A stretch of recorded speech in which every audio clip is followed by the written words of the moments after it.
All right, everybody, you know what time it is. It is Wednesday night at 8 p.m. Eastern Standard Time. It is the Relationship Gumbo Podcast Live Edition.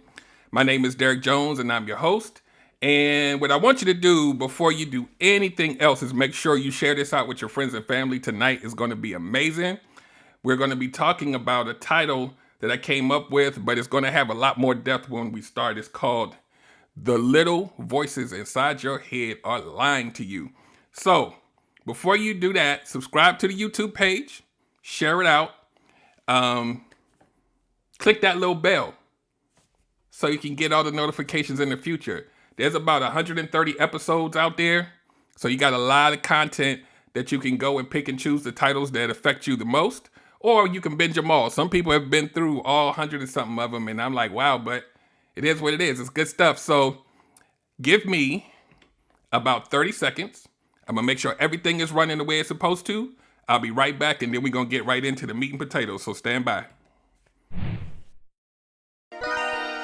Okay, everybody wants good love, that's true, I know. Derek Jones about to break it down with the Relationship Gumbo. Welcome to the podcast. Ain't no doubt we all need this, ayy, cause better relationships need better ingredients, ayy. So if you want better relations, it's about communication, finding love, staying together. We all wanna make it better, yeah. Derek Jones, the host, your relationship coach. Thank you all for tuning in. Relationship Gumbo, ayy.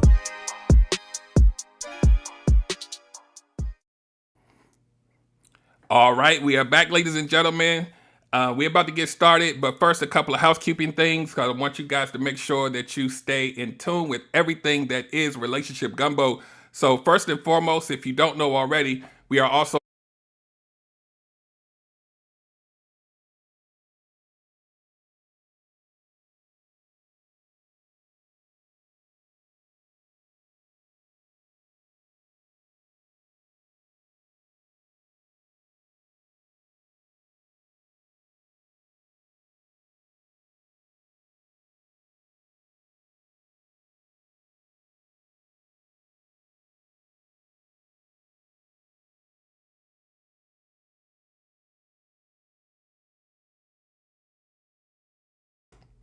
we have an all brand new website, myrelationshipgumbo.com, where you will find our new relationship academy called the Relationship Gumbo Love Academy. There's a companion app that I need all of you to get into. So when you go to that website, it will direct you to the app. It's free. You get in there, you join my community, you get access to everything. So you have online courses in there, you have ebooks in there. You got group discussions going on in there that are going to start popping off because this is new, but there's some folks in there already. What else we got? Group coaching. We got everything in there. Merch. It's a lot of stuff. Like your boy been working. So make sure that you get in there and do everything it tells you to do. 2 courses I have. One course is called How to Catch a Predator. We're going to talk about that in depth. Maybe I'll do a TikTok because y'all need to follow me on TikTok. I'm live on TikTok right now as we speak, and I want you guys to follow me on TikTok because I'm going to be doing a lot of content on TikTok as well in the coming weeks, so make sure you stay tuned. But I have How to Catch a Predator, and I have Am I Really Ready to Date? And I break it down to the white meat. Y'all know who I am. It's the engineer in me. I make sure y'all get all the little nooks and crannies that you missed to make sure that you can make better decisions in your relationships and in your regular everyday life. So, now that that's done, if you are here for the first time, what I normally do is I will pause for 3 seconds.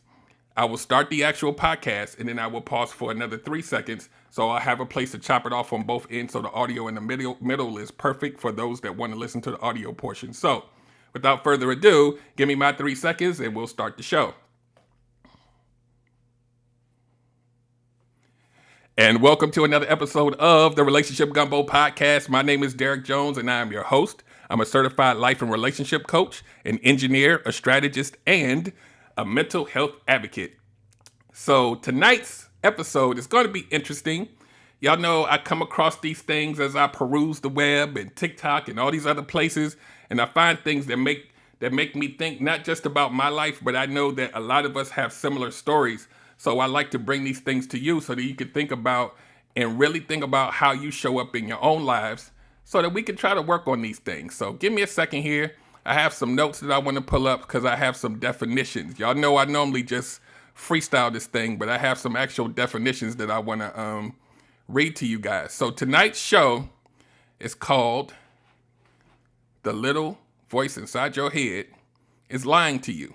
So this is what I mean by that, right?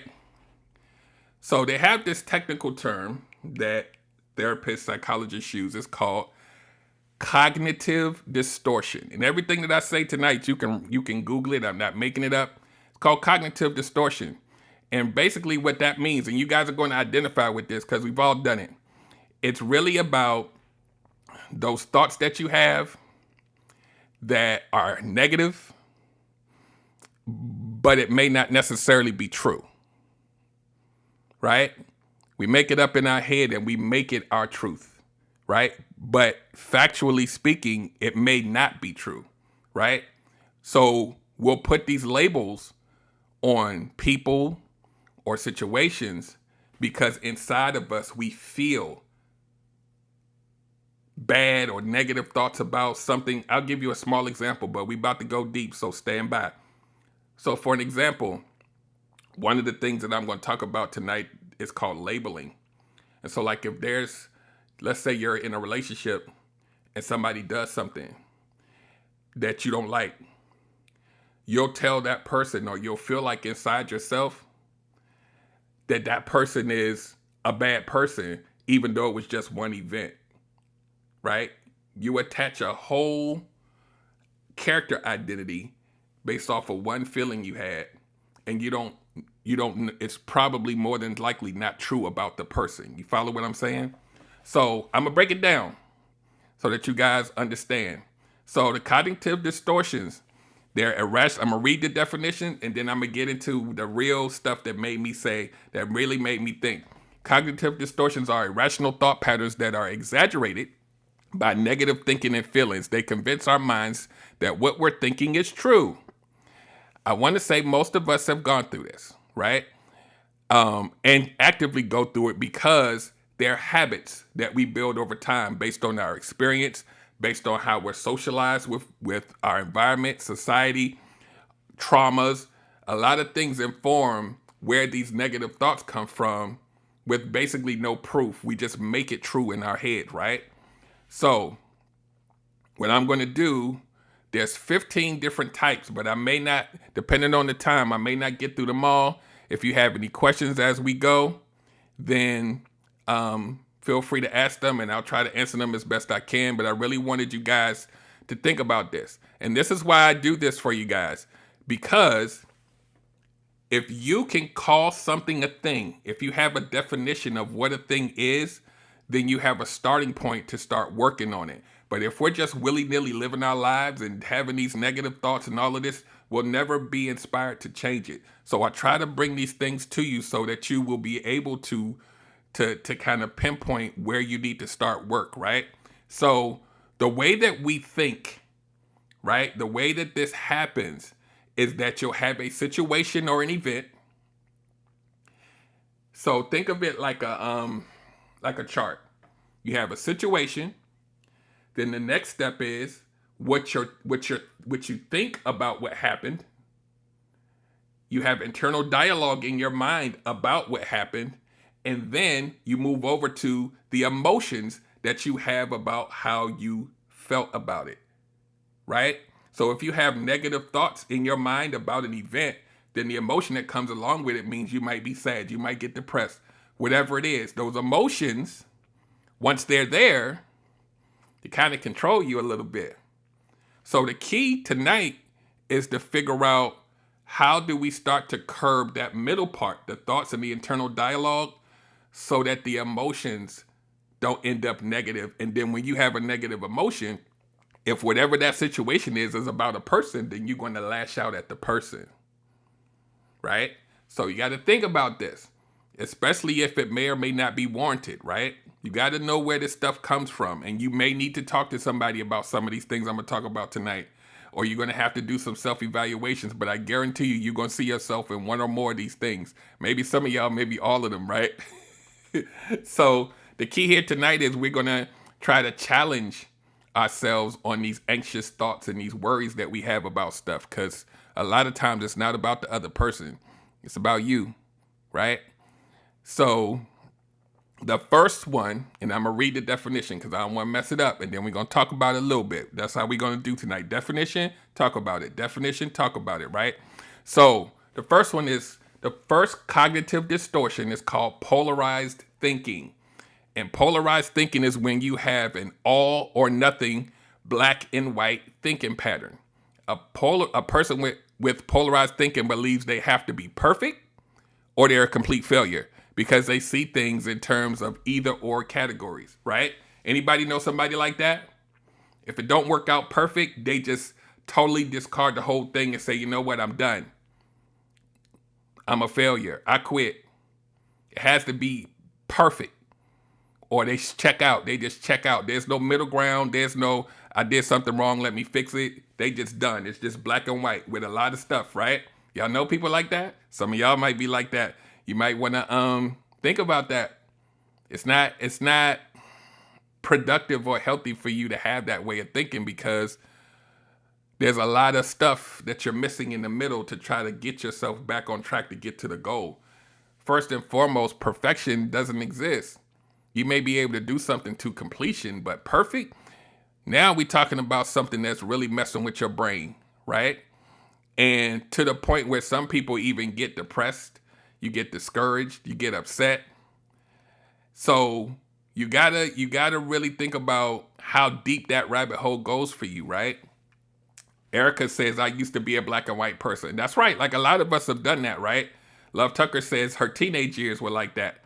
So, and Robert on I actually have my TikTok family over here too. Robert on TikTok says yin and yang balance, right? So that's why they use that symbol. Well, I have a symbol here of the, ironically, Robert, it's a yin and yang sign assigned to this, right? So everything isn't always bad, but it may not be good for you in your life. So you have to figure out how you're going to work around it, because sometimes it consumes you, right? Consumes you to the point where you check out. Consumes you to the point where you worry about it, to the point where you stressed out or may have anxiety about it because it's not perfect, right? Anybody sat in that for days or hours or weeks trying to figure out why something didn't work out the way it did, and you just don't even want to go back because it's not perfect, right? So we're going to keep going down the list because it's not a short list, but I want to make sure you guys get this stuff, right?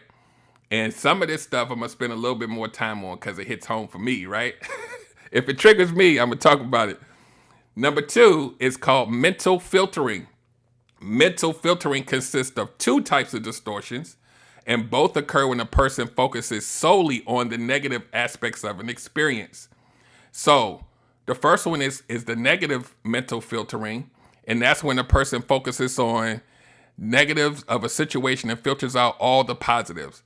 So a person who does that, an example is an employee who receives a performance review at work, gets a good review, but focuses on one negative comment their manager made about them during the review.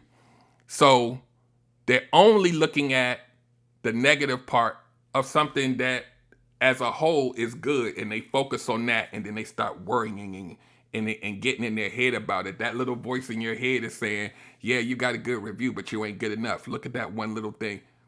How many people know people like that? How many people are like that? Right? So Erica says there's so many great areas of life that we miss when we think in extremes, right? So think about that. Have you ever been in a situation where somebody told you something good and then you found a negative part and you focused on that? How often do we do that, ladies and gentlemen? The other part is the other side of this, because they say there's 2 of them. First one is negative filtering, where you focus on the negative, and the other one is disqualifying the positive, right? So this type of person who disqualifies the positive, it differs from the other one. This distortion acknowledges the positive experiences but refuses to accept it, right? So they don't necessarily have a focal point on the negative part. They'll hear the positive stuff, and I'm going to tell y'all, a lot of people do this, and I know a lot of y'all do this too. When somebody says, girl, I like your dress, and you be like, Nah, no, it ain't that good. You disqualify all of the positive stuff and make it into a negative. I know that's got to hit home for some people because I hear this all the time. How many people get their flowers and somebody say you doing great and you be like, it ain't that good. I ain't all that. I've done it before. Right? I'm learning now because my mom used to get on me about it all the time. And I've learned to speak differently about how I feel about something because that stuff has power. Like, we don't realize how much power it is. Honey B on TikTok says, I'm still mad about something my lead said last year. Yeah. Isn't it crazy how a lot of people, you'll give them praise and they be like, nah, I don't deserve it. Nah, that ain't me. I'm not good enough. Who you talking about? Somebody behind me? No. And you just shut it down, right? So think about that. I need for y'all to let that soak in. And then when I finish at the end, we're going to talk about maybe some things you can do to kind of work yourself into a way of, I never believe in, there's cures for stuff or things will all the way be fixed, because you have to understand all of these things are habits. That means it took you time to develop into this. So you're not going to be able to shift your thinking overnight. It's going to have to be another process to create an even newer habit, right? So the next one is called cognitive distortion. Is called overgeneralization. Overgeneralization thinking occurs when a person focuses on a single event that occurred and makes a conclusion based on this single piece of negative evidence. And I spoke to that a little bit at the beginning of the show. Here's an example. A student receives a bad grade on one exam. Based on this, they think they are stupid and a failure and believe that all future exams they will get a bad grade as well. How many people know people like that? How many of y'all have kids like that?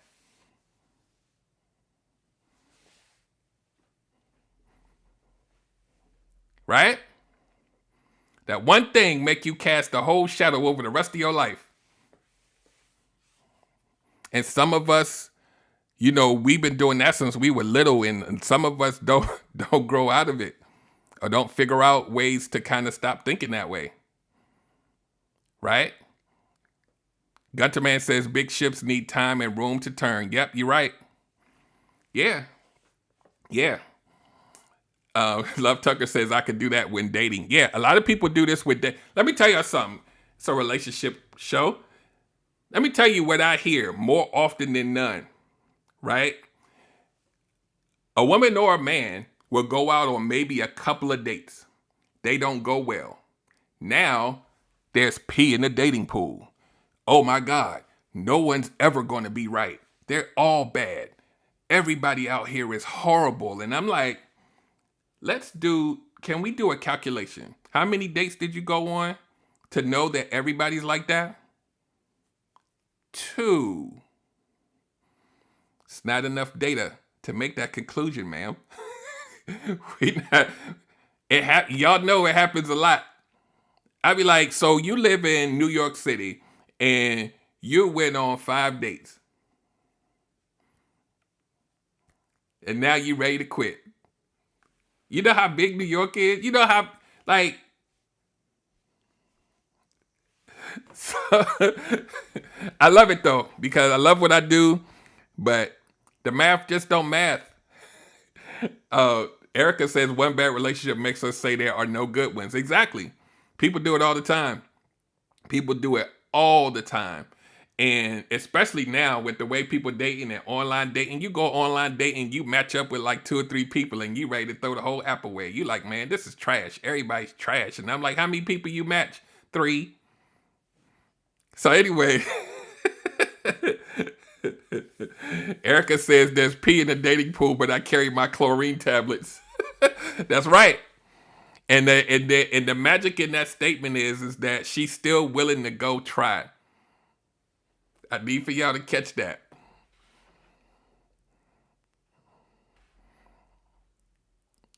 So the next one we have, y'all are going to love this one.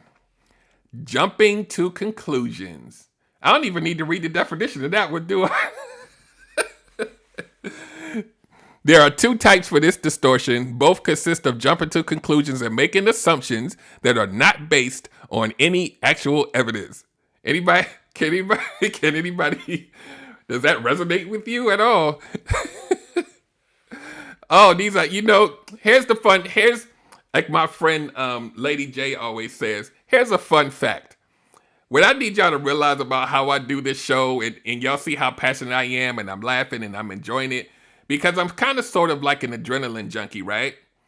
I looked at cognitive distortions, right, as a big umbrella, but I never read all of these. You know why? Because I want y'all to get my reactions the same time you do. I think that makes for good TV. I just want y'all, so when I'm reacting to them, I'm like, oh, that's the next one. Y'all gonna like this. I just organically just like to let's let it flow. I don't like to be reading like I'm doing a PowerPoint presentation. I want y'all to experience it with me, right? But I knew that the topic itself and reading the definition about it was going to be good. And I knew there were like 15 things or whatever. So I was like, we're going to go down these on the show. I'm not even going to look at it. So the first part of jumping to conclusion is mind reading. This distortion occurs when you think that you know what the other person is thinking. You assume what other people's reasons or intentions are and take that interpretation as the only valid reasoning. Yo, I'm going to let that sit for a minute because I'm triggered. How many people had somebody make an assumption about you with no information and they made it true in their mind and they was just mad for no reason? Y'all know, ladies, y'all be dreaming about stuff or y'all think about stuff and then that dude come in the door and you be like, what you been doing today? And I'm like, hold on, wait, what are you talking about? You up to something, aren't you? You blinked twice. Something ain't right. Love Tucker says, man, I create wonderful stories off a little hint of a whisper of any old thing. And Nika says they give us jump ropes as girls and teach us the double dutch. Yeah, this mind reading thing, y'all be sitting on this one, man. I'm sorry, but not just women and men. Folks be making up stuff. So here's the point to ponder, right? This habit that you have of doing this has to come from a place, right? So in this work that we do as coaches, therapists, whatever, now we got to figure out, can we reverse engineer and find out like what's making you like this so that we can come back to a point where you can say, I know I'm having these thoughts, but I can't really do that because, your man or your woman, it's going to cause some conflict after a while, right? Now, some of this you can chalk up as to intuition. We're not talking about that. We're talking about it's factually probably wrong, right? So, oh, I've lived this. The next one is called, these names kill me, but the next one is called fortune telling. Fortune telling is similar to mind reading in that it's purely based on your assumptions. This distortion is when you make conclusions and predictions based on little or no evidence. The prediction is generally arbitrary and has a negative outcome. So here's an example. You have a date with a wonderful person, but you predict that the date will go bad. You start making assumptions about how the date will go before it even has occurred. The predictions are not based on any actual evidence. Any takers? Right? Like a lot of us either have been on the receiving end of this or you've done this. Very few people will say, I've never experienced any of this in any way, shape, or form. We're all human, right? We share a lot of traits that we don't realize that we share. And a lot of this stuff, like you can look at it from a relationship side, but a lot of this stuff will hinder you in your regular everyday life, whether it's work, whether it's family, friends, or whatever. So if this is something that you do and the outcome is almost 100% negative, but you just own it and say, well, this is just how I am. You don't have to be. I keep trying to tell y'all that. Y'all keep putting these badges of honor on your chest like, I'm just jealous. I'm just mean. I know I make assumptions, but you just gonna have to get used to it. No, we don't. We don't have to. Yeah. Softly waking, absolutely right. They actualize it through manifestation. And here's the kicker, right? Since you said that softly, right? When you predict the future like that, right? Even if it's on a date, y'all could tell me how many times that date actually goes wrong because you started off with that thought. You made it happen. That's on you. You made it happen. Tanya Brunson says, I get this a lot. Stop thinking for me. Stop putting words in my mouth. I respond based on their track of behavior. Yeah, like, Dope Discussion says, Erica says, I know you're going to cheat on me next week on Tuesday at 4:31 p.m. It's a lot. It's a lot. And if you really, like, as I'm going through these names, a lot of us are reliving experience right now in real time, and we're like, yeah, that didn't make me feel good. So now, here's another point to ponder, right? Take in how you feel right now, reliving those moments, right? It didn't feel good when somebody was predicting stuff about you that wasn't true. So now, on the flip side, if you have ever been the person who was the initiator of this, now you have a whole list of people in the comments talking about how they didn't like it. That's what you're doing to people, whether you realize it or not. Because a lot of times you won't get a reaction from the person that doesn't like it because they don't want to cause any more disruption. They just gonna hold it in, right? And what I always tell y'all on my show about holding it in, you're gonna have to keep holding it in now. Now you have a pattern of holding it in. It's like a prison you're building for yourself. So this is the outcome, right? People are getting triggered right now on this show. You did that. So now you got to work on trying to figure out how can you start working towards, notice I didn't use the word stop on purpose, start working towards changing how you think. And we're going to talk about that later. The fixes are called cognitive restructuring, right? Oh yes, I you know me. It's the inner nerd. I went down the list and my little photographic memory remembered the key points.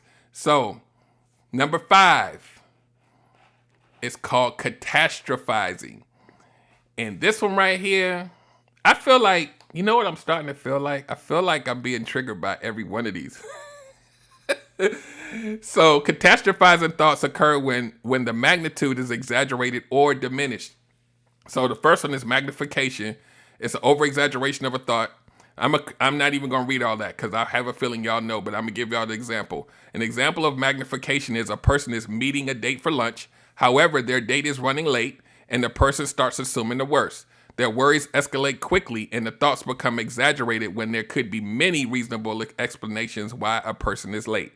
So now you see that a lot of these things kind of almost, they're very similar, but they're slightly different as we go down the list. So it's not like we're talking about exactly the same thing. That's why they name them different. So I want you to be mindful of that. So again, somebody will take the fact that you're running late and they will make it into a thing. And I know a lot of y'all do this too, male and female. Y'all be like, I just texted him like 10 minutes ago and he didn't respond. He probably with another chick.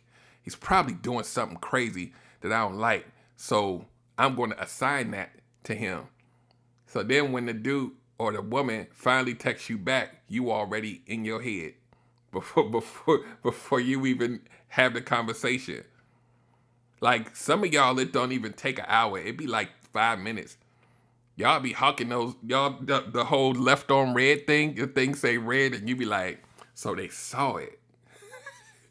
I wonder what they're doing.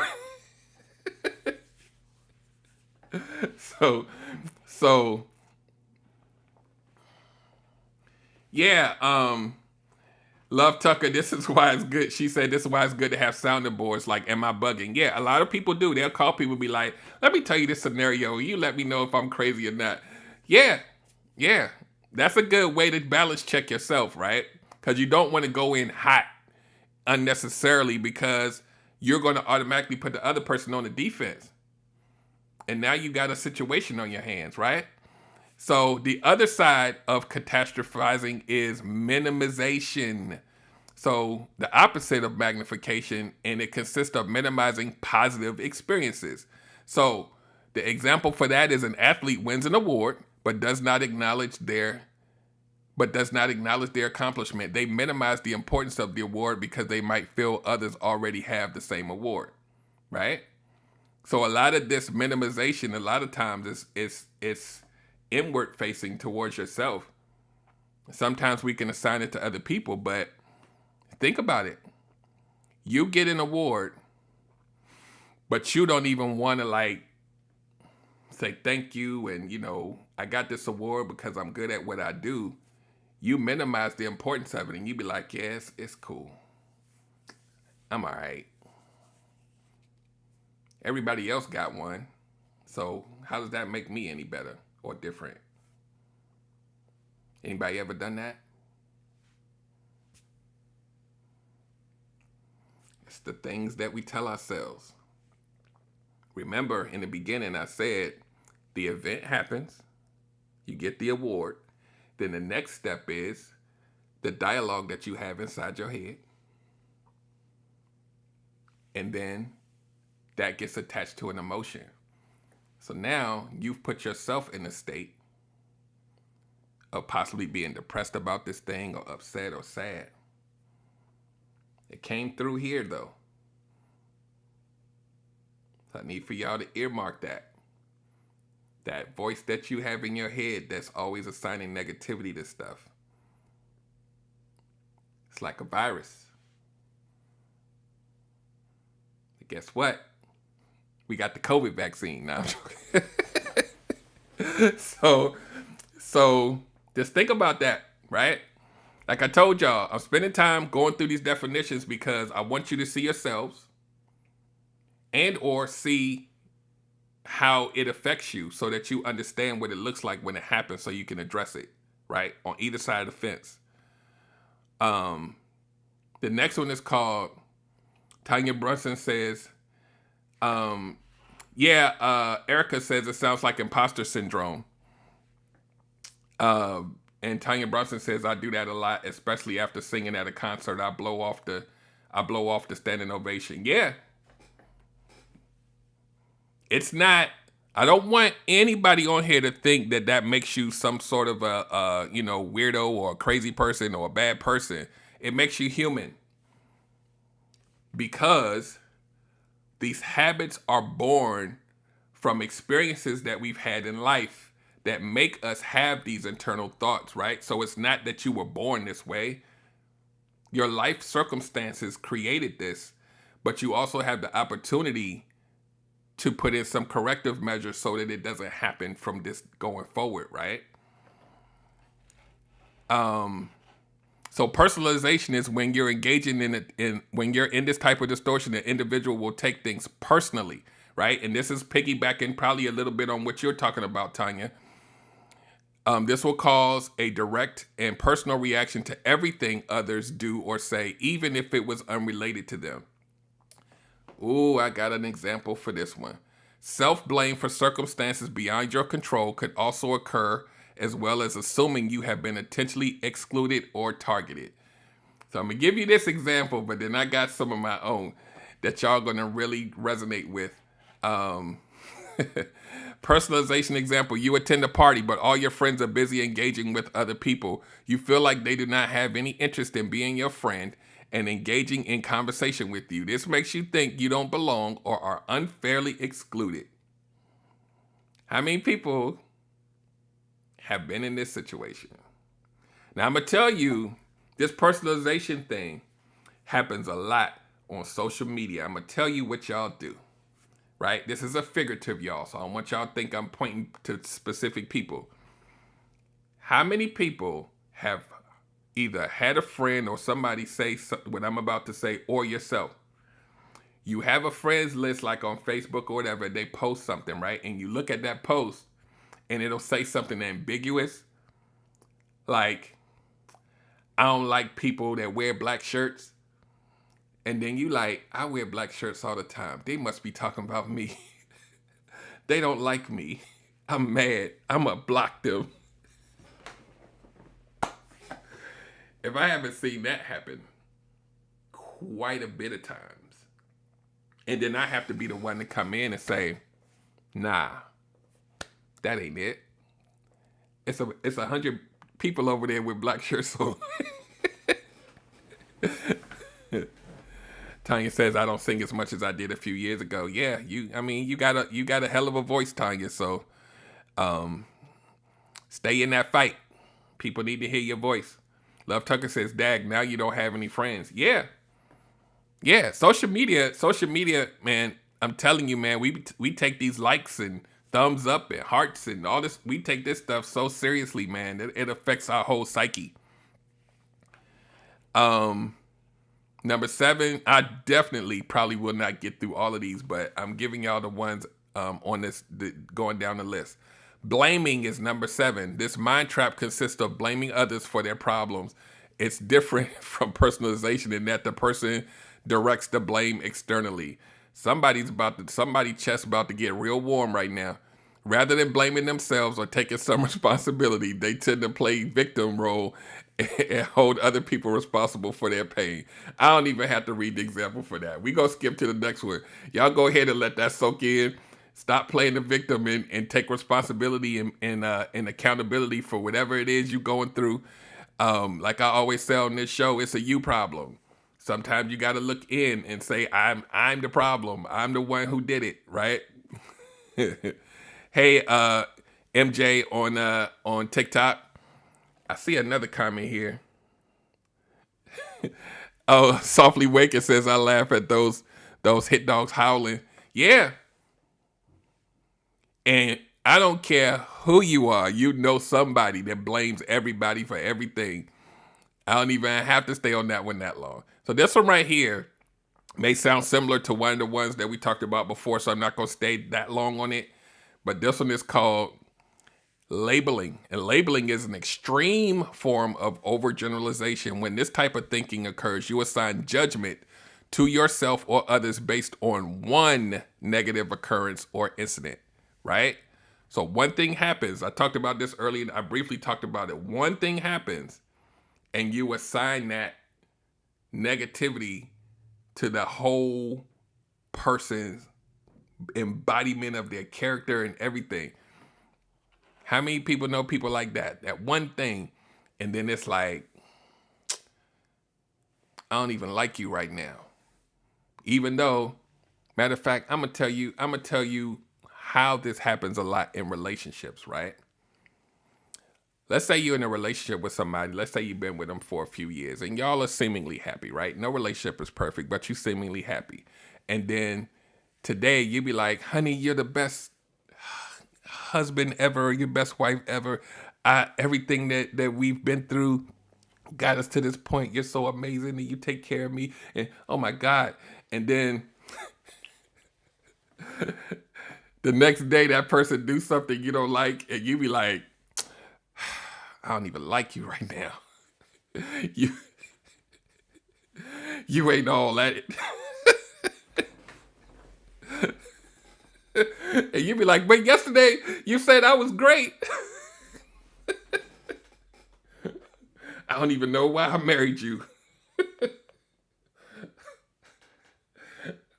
Somebody's feeling it right now. Yeah, they say it's an extreme form of overgeneralization. So yeah, you're right. Softly Waking. So I'm a speed past that because, like I said, it's similar to one or two of the other ones we talked about. Oh yeah, here's one of y'all's favorites. Number 9, always being right.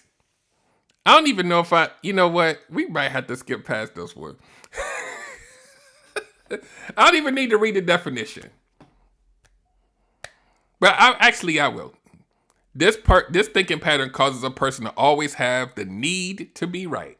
They internalize their opinions as facts and will put others on trial to prove that their own opinions or actions are the correct ones.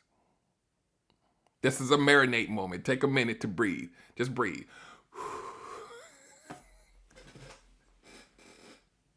How many debates have you had with these type of people?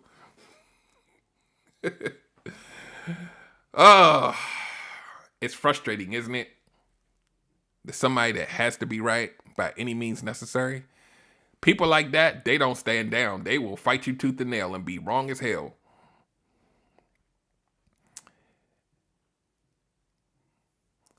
I knew you was going to do that, Love Tucker. Love Tucker says, but I'm usually correct, though. Nika Pink says, I swear I know one. Yeah. Yeah. Softly Waker says, I fall into that trap a little bit. Libra energy. Yeah. I'm gonna say I got a little bit of it in me, like a little bit of it in me, a little bit, not a lot of it, but I got a little bit of it in me, and I work on it. I work on it. Trust me, I do. Trust me, I do. You want to strangle them? Number 10 is should we probably get through all of them. We only have a few more. Should statements is number 10. This distortion is statements of what a person should do, must do, or even shouldn't do. The statements are enforced on themselves or others. These rules create a lot of pressure, imposing a set of expectations that is not likely to be met. So here's an example. I should be exercising more. Create expectations that are not likely to be met. The pressure created from the should statement makes it difficult to meet those expectations. And when the failure occurs, there is a guilt and frustration which makes you less likely to make another attempt. I should be going to the gym, but I'm going to go ahead and eat these cookies real quick. Love Tucker says, I don't love a person who doesn't apologize or has no accountability. So the should statements, we got to work on those, right? I know I should be finishing up this work, but Love Tucker says should is a bomb word. I try to abolish it from my vocabulary. Dumb Smart says, my father told me I don't have to breathe if I don't want to.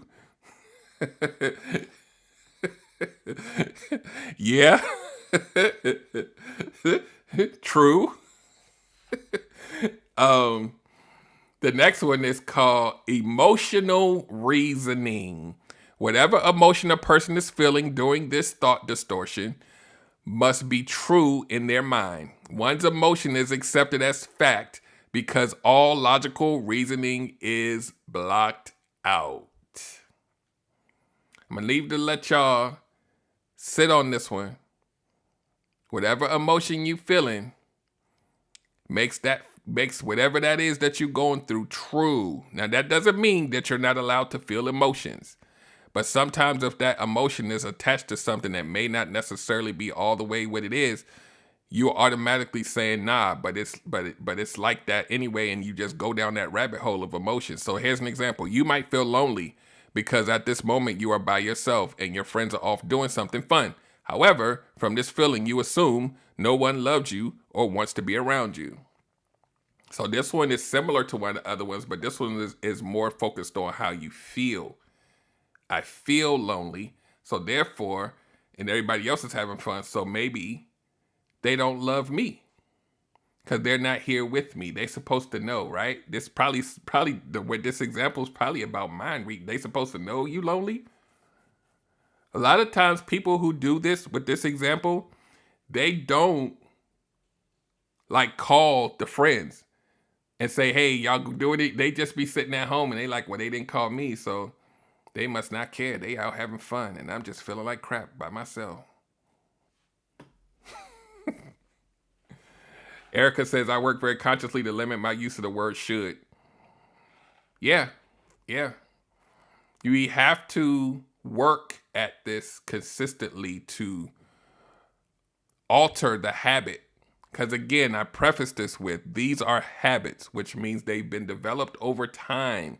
So it's not going to go away overnight, but you can make the attempt to try to change it or alter it a little bit so that you won't have these negative thoughts and emotions going through you, because the emotions, again, remember, come from what you think about the thing. The internal dialogue that you have in your mind makes it true. So we gotta change the little voice. Maybe the little voice gotta have some more bass in his voice or something. I don't know, but the next one is called a control fallacy. The control fallacy has two beliefs: external and internal control. So external control, Erica says, I don't wait for people to invite me. I just show up. So the next one is called the external. Dumb Smart says on TikTok says, we are what we consistently do. Very true. Very, very, very true. External control fallacy is the belief that a person's life is completely controlled by external factors and fate has already been decided. This distortion creates the feeling that they have absolutely no control over their situation. How many people are or know people like this? Right? I will read the example. I was going to skip it because it's pretty self-explanatory. A person cheats and lies to their partner. When they leave, they feel like it is all the other person's fault for leaving. Oh, okay. A person cheats and lies to their partner. When the partner leaves, they feel like it's all the other person's fault for leaving. They think that they had no control over what happened, but they fail to see how their actions affected what happened to them. The internal control fallacy is the belief that a person has complete control of themselves and their surroundings. This belief assumes you are responsible for the pain and happiness of those around you. If someone isn't happy, they would assume it is their fault. This one right here. If something around you isn't right, you say, I'm the problem. All the time. This must be going wrong because of me. People go into whole depressive states over this. This a real one right here. Softly Waker says, my little voice sounds like Luther Vandross and he sings, it's all right, it's all right. That's a good way to think about it, though. Like, now people going to have Luther Vandross in their head tonight. But that's good. It is all right. It's going to be all right. I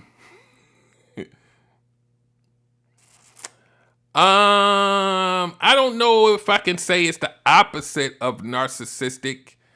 But that's a good question that I probably will not be able to answer right now because I'm trying to get through these next two. But that is a good question. I will earmark that. I may talk about that on another live because I would now have to do some research to see how that could be true. But you might be right. I'm not gonna say it's not. The number 13 is fallacy of change. This thought distortion assumes that others should change to suit their own interests. The person will pressure others to change because they feel the change will bring them happiness. They are convinced that happiness is dependent on the person changing. Somebody's shoulders and chest should be feeling a little like, it's not 98.6, it's about 99.9 right now. It's just a little warmer than normal. You want other people, this is a relationship show. You want somebody else to change their behaviors or who they are to make you happy. I know you got a comment on this one, Softly Waking, on TikTok. Dope Discussion says one sounds like a narcissist and the other sounds like a people pleaser. Yeah. So think about that, guys. Your happiness is dependent on other people changing.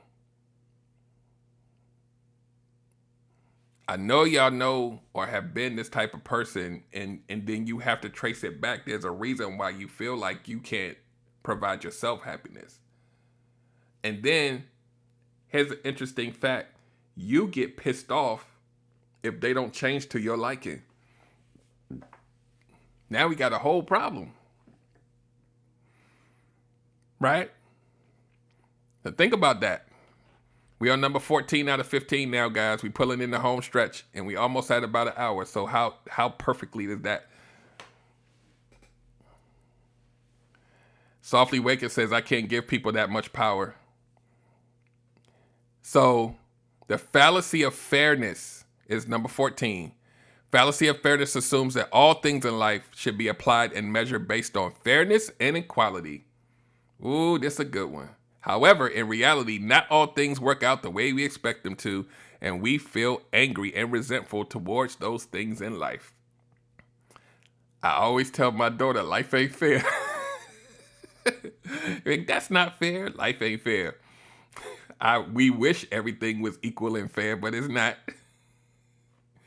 Dope Discussion says everybody has to change while they stay the same. It's a tragedy. Yeah, you not changing, but everybody else got to change for you. Nah, we not doing that. So this fallacy of fairness, it's the belief that everything in life should be fair. And then when it's not fair, Dumb Smart says, whoa, that's probably a bit of me. Softly Waking says, equality and equity are different. You are absolutely right. You are absolutely right.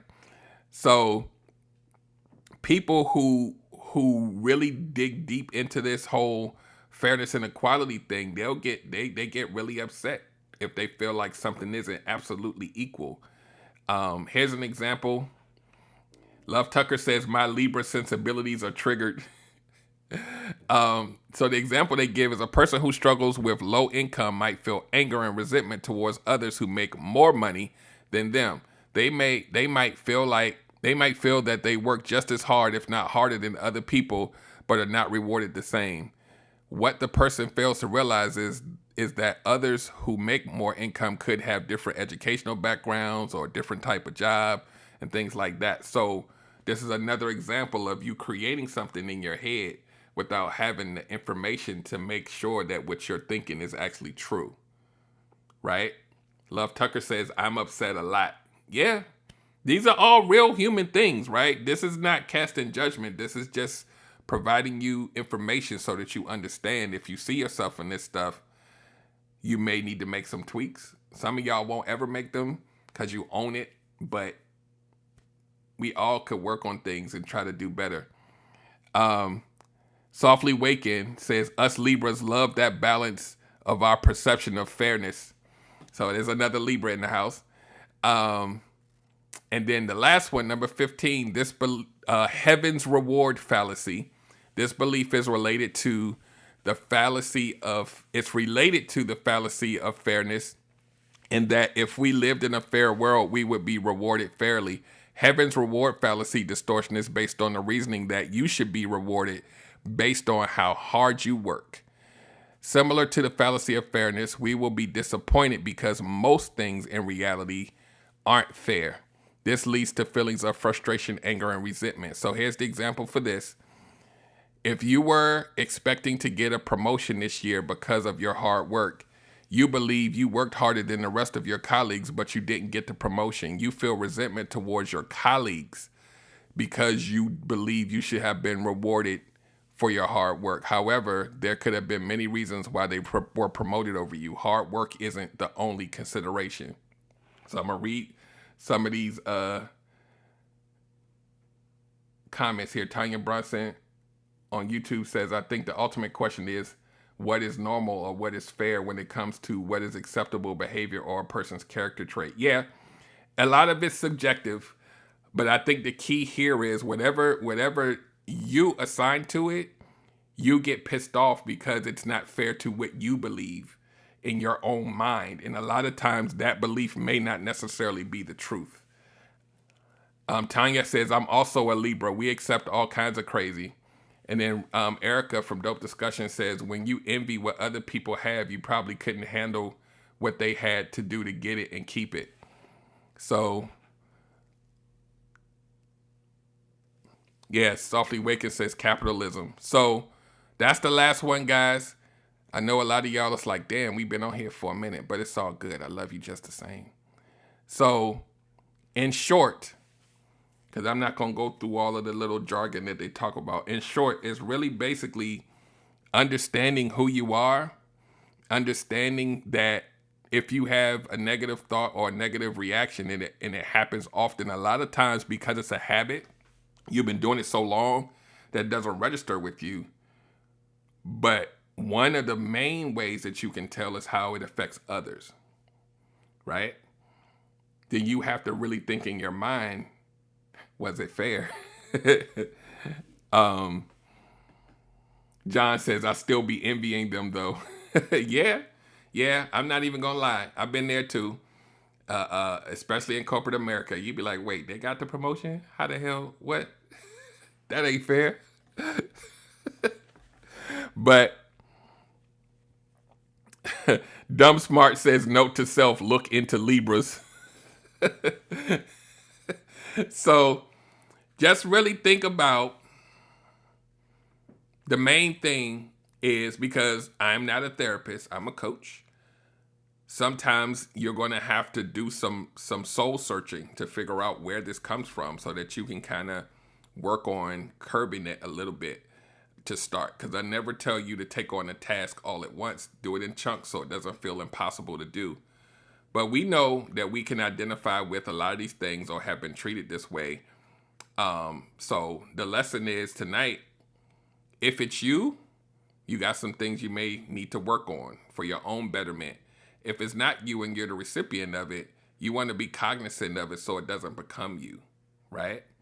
And then if someone is doing this stuff and it affects you in a negative way, then you owe it to them and yourself to call it out, because you don't want to hold on to it, because you will definitely resent the person over time.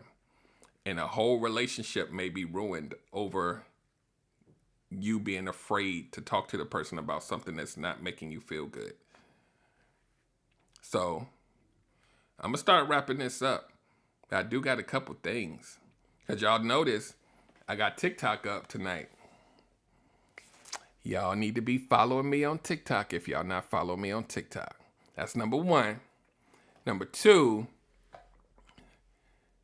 the link in my bio on TikTok or Instagram, because all of y'all are going to either go to the link in the bio on those two platforms, and if you're on YouTube, go to myrelationshipgumbo.com, and it will direct you to the companion app. Everybody needs to get in the app because you get information like this. A lot of it's not as serious as this, but it's all impactful to you. But you have everything that's in the Relationship Gumbo universe inside that app. So make sure you get the app. Do what it says. You're going to download an app called Spaces by Wix. When you get that app, you're going to put in a join code. The join code is going to be attached to the links in the bio. When you get in there, it's a community. We got online courses for you to purchase. We have ebooks. We have free stuff going on. We can discuss things in there. Group coaching is looming on the horizon. Hopefully before the end of the month, we'll get some group coaching people in there. And things are just going to start appending over time. It's only really 2 weeks old, but people have been showing up for stuff. We just did a Zoom party last Friday, I believe. And everybody came and talked about their craziest dating experiences. We're going to do that again soon. So the key here is you get all the information that I need to grant you and give you without having to deal with the algorithm not showing it to you all the time. So anytime I go live, you're going to get a notification that says, going to go live in 30 minutes or going to go live in an hour. I can't send that to you on Instagram because all of y'all won't see it. Oh yeah, so Erica says talk about the Zoom party. We were in there last Friday. It feels like the reason why I keep hesitating when I say last Friday, because it doesn't feel like, was it last Friday? Yeah, I guess it was. We had so much fun, man. I be interacting with you all the time. I be forgetting about the time. The time doesn't make sense when you on these social media so much. But yeah, next time, bring your drink of choice, because we were laughing like almost the whole time. People had some hilarious stories. We were in there just having a ball. And that was the whole point, right? I traditionally am very introverted, right? But with a lot of us who are introverted, so a lot of people who are introverts attract other introverts and people that kind of maybe don't necessarily have like a crew and all of that. So we building a crew, damn it. We building a community, and we want to have fun sometimes. Sometimes we're going to have opportunities to learn things like we did tonight. And other times we just gonna laugh and have fun and meet new people and network with people. They don't have to be in your town.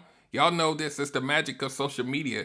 So I'm doing my little part to bring community together, to bring people back to love, to bring people back to relationships, start to take away some of the fear, shore up your boundaries and your self-love and everything else that you need to go out in the world prepared to be met by friends, by future people you gonna call sis and bro. Like, it can happen. So just hang with your boy. I don't work miracles, but I know a little bit of something. Let's bring it together, have some fun, learn some things, and let's heal individually. You're going to meet people that have similar things going on as you, and then it starts to grow out exponentially. That's the key here. Bring people together that have similar experiences. You'll see it's not just you. You'll be empowered to start to work on it, and then you will start to affect the environment around you. That's it. So if you're not in the app, get in the app. All this information will be disseminated from within the app. That way I control my own algorithms. So that's what we're doing here. And if you ever pay attention to the comment streams on the lives that I do, people recognize each other. They say hi, they whatever. Like, we start to get familiar with people. Then when you do the Zoom, you'll get to see people's faces a lot of times, and you start to put two and two together, and then we start to build. Then we want to go do it again. Like they talk about, next time we got to bring wine. Like, we got to do this.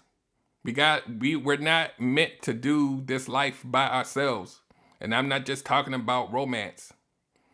So come on in, get in the app, take a seat, and we gonna do this thing. I'm, as you guys know, I'm diligently working to make sure I give you the best product possible. The emotional intelligence and the management of emotions are coming next.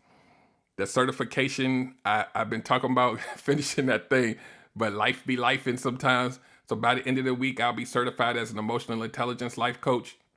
Emotional intelligence ebook is coming right behind that, like within days, because I'm already working on that too. And then we're going to have a whole course on management of emotions, right? This is huge, right? We just talked about that tonight. Those emotions control a lot.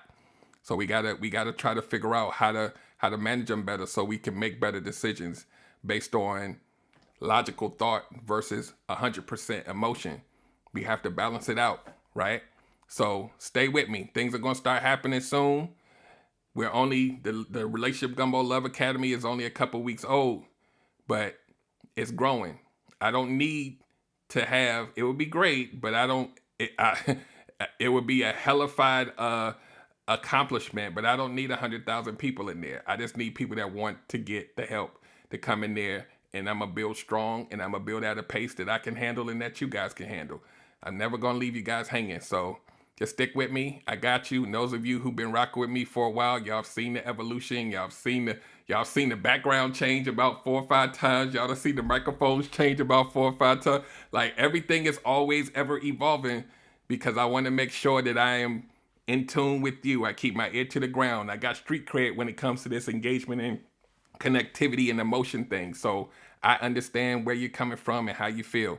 So until next week, make sure that you subscribe to the YouTube page so you can get notified, so you can be here. And I may try to do the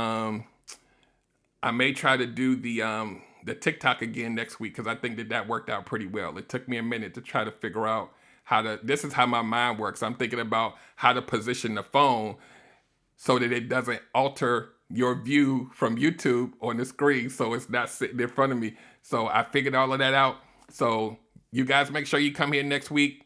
I have an amazing lineup of guests that most of them that I've met on TikTok, like within the past month. Like, I've been grinding. A lot of people that's on TikTok know I've been in y'all's lives, chatting it up and talking. I didn't have 1,000, but I was meeting y'all and talking.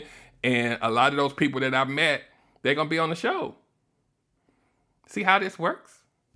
So I want you guys to come back next week, same time, same place. Follow me on TikTok because I'm going to be getting my live on TikTok. Now that I got that thing, I'm hitting the ground running.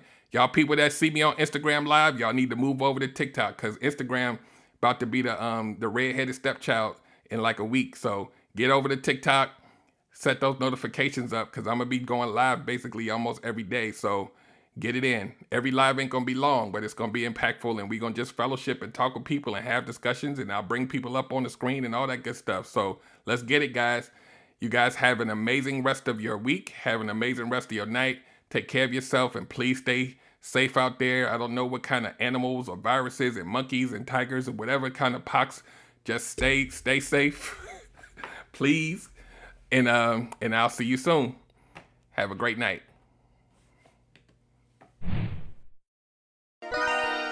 Okay, everybody wants good love, that's true.